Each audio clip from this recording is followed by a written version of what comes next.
नए साल पर प्रदेश में सबसे ज्यादा पर्यटक जहां आ रहे हैं वो है गुलाबी नगर।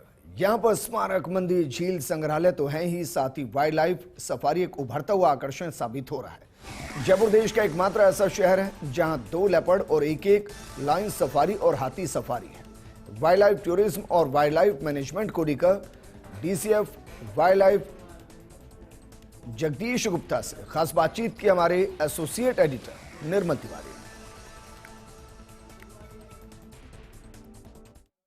इस समय पर्यटन अपने पीक पर है। नया साल मनाने के लिए राजधानी जयपुर के अंदर पर्यटक सबसे ज्यादा आ रहे हैं। सबसे ज्यादा इसलिए आ रहे हैं कि जब वो राजधानी जयपुर आते हैं तो उनको एक ही शहर के अंदर तमाम तरह के टूरिज्म की जो विधाएं, टूरिज्म के जो उत्पाद मिल जाते हैं।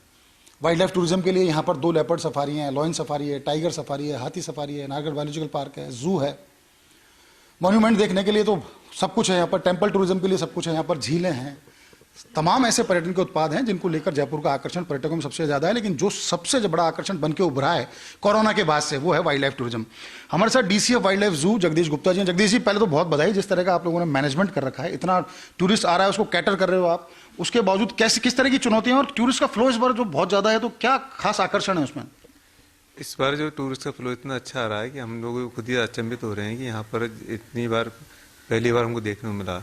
आज मैं जैसे कल की रिपोर्ट बताऊं तो झारना के अंदर जो लेपर्ड सफारी देखने आते हैं और आमगढ़ लेपर्ड सफारी देखते हैं, वहाँ लोगों की गाड़ियाँ उपलब्ध नहीं है और वो इतना क्रेसलर स्थिति है लोगों के सामने कि सब गाड़ी कैसे मिले हमको। इस पर वो प्रयास करते रहते हैं, प्रयासरत रहते हैं। लेकिन हमारी एक सीमित है, गाड़ियों की संख्या सीमित कर रखी है और जोन के हिसाब से हमारे टोटल 12 गाड़ी ही परमिट है एट ए टाइम। सुबह 12, शाम को 12, तो सारी गाड़ियाँ फुल जा रही हैं।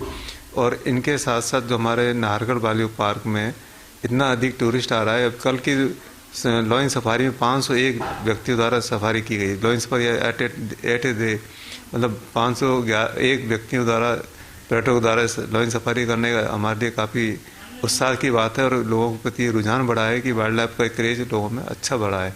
और नई जो टाइगर सफारी जो हमने चालू की थी है, उसके अंदर भी 175 व्यक्तियों द्वारा वहाँ टाइगर सफारी की। और पिछले दिनों से जो लास्ट जो 10 दिनों से हम देखें तो इतनी अच्छी संख्या में सफारी में लोग जा रहे हैं। और एक सर्दी में जो बाहर के पर्यटक जो आता है, राजस्थान में गुलाबी नगरी के हिसाब से आता है, वहाँ देखने को आमिर फोर्ट के साथ साथ उसको ये सफारियाँ जो मिलती हैं तो उसको सोने में सुहागा जैसे हम कहते हैं, वो चीज़ देखने को मिल जाती है। और वाइल्ड लाइफ का करेज लोगों में आज की तारीख में बहुत अच्छा बढ़ रहा है। उनका एक विशेष कारण ये है कि राजस्थान के जयपुर में एक पर्यटकों के लिए जो मोनूमेंट्स के साथ साथ जो वाइल्ड लाइफ का एरिया जो 20 शहर में मिल रहा है, उनको कहीं दूर नहीं जाना पड़ता। इस कारण से हमारा सोचना है कि उनको एक प्रॉपर जयपुर के अंदर विदिन 4 किलोमीटर 5 किलोमीटर के एरिया में ये सारी चीज़ें मिल जाती है। तो इससे अच्छी चीज़ क्या होगी उनके लिए देखने को? वो एक सर फ्यूचर में चूंकि टूरिस्ट तो और बढ़ेगा, तो क्या नाहरगढ़ में लेपर्ड सफारी शुरू करने की योजना, उस पर किस तरह से काम चल रहा है?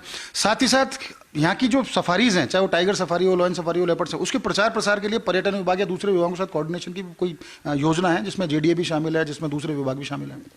हमारे द्वारा प्रयासरत है कि हम जैसे जो टूरिज्म डिपार्टमेंट की तरफ से जो साइट बनी हुई है, उसमें हम लोगों ने हमारे साइट के जो सफारीज हैं वो डाल रखी है। नाहरगढ़ पार्क डाल रखा है, आमगढ़ सफारी डाल रखी है, लॉयन सफारी डाल रखी है, ताकि लोगों को जब टूरिज्म साइट को खोलें तो उनको भी जानकारी मिले कि यहाँ पर इस तरह की सफारियाँ भी हैं।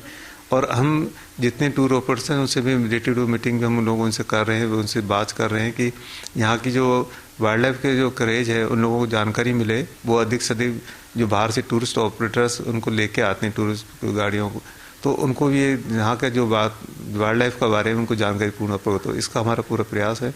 हाथी की सवारी भी लोगों को बड़ी रोमांचक देखने को मिलती है। राजस्थान में कुछ ही एरियो में, भारत में कुछ ही एरियो में, साउथ में है या राजस्थान में जयपुर में, तो उनको एक नई आकर्षण देखने को मिलता है कि यहाँ पर तरह की 5 सफारियाँ उनको प्रेजेंट में एक साथ करने को मिल रही हैं। बहुत बहुत धन्यवाद। देखिए, जगदीश गुप्ता जी का साफ तौर पर कहना है कि चूंकि वाइल्ड लाइफ टूरिज्म का क्रेज भी बढ़ा है, लोग चाहते हैं कि एक ही स्थान पर उनको तमाम तरह की पर्यटन के जो उत्पाद हैं, पर्यटन की जो विधाएं वो देखने को मिल जाएं। टेम्पल्स वो देख सकते हैं, वो मॉन्यूमेंट्स वो देख सकते हैं, तो साथ साथ वाइल्ड लाइफ भी देख लेते हैं। क्योंकि आपको अगर टाइगर देखना है तो रणथंभौर जाना पड़ता है, लेकिन टाइगर अब आप आपको जयपुर में ही दिखाएंगे, हमारे पास टाइगर सफारी है। लॉयन देखने के लिए आपको गिर जाना पड़ता है, गिर जाने की जरूरत नहीं है, आप जयपुर आ जाइए, हम आपको लॉयन सफारी भी कराएंगे। लेपर्ड देखने के लिए आपको दूसरी सेंचुरीज में जाने की जरूरत नहीं है, दुनिया का जो सबसे श्रेष्ठ जो लेपर्ड रिजर्व वो हमारे पास है, जालाना लेपर्ड रिजर्व, आमागढ़ है, तीसरा बनने जा रहा है नाहरगढ़। जल्दी बर्ड एवियरी की शुरुआत करें, जिसमें किलर बर्ड्स भी होंगी तो नॉर्मल बर्ड्स भी होंगी और बहुत किस्म के उसमें पक्षी आएंगे। तो जो पक्षी देखना चाहते हैं, बर्डिंग करना चाहते हैं, उनके लिए मुहाना में जल्दी से वेटलैंड भी लगभग तैयार है, वहाँ ग्रासलैंड और वुडलैंड भी तैयार किया गया है। तो तमाम तरह की जो पर्यटन की विधाएं हैं, जिसमें wild life tourism, eco tourism का एक बहुत ही सेंसिटिव और बहुत ही मेजर एक वाइटल रोल उसके अंदर रहने वाला है, उसके लिए जयपुर पूरी तरह से तैयार है और जगदीश गुप्ता जी और उनकी तमाम टीम है उस दिशा में बहुत तेजी से काम भी कर रही है। कैमरा पर्सन जितेश के साथ Nirmal Tiwari, First India News, Jaipur.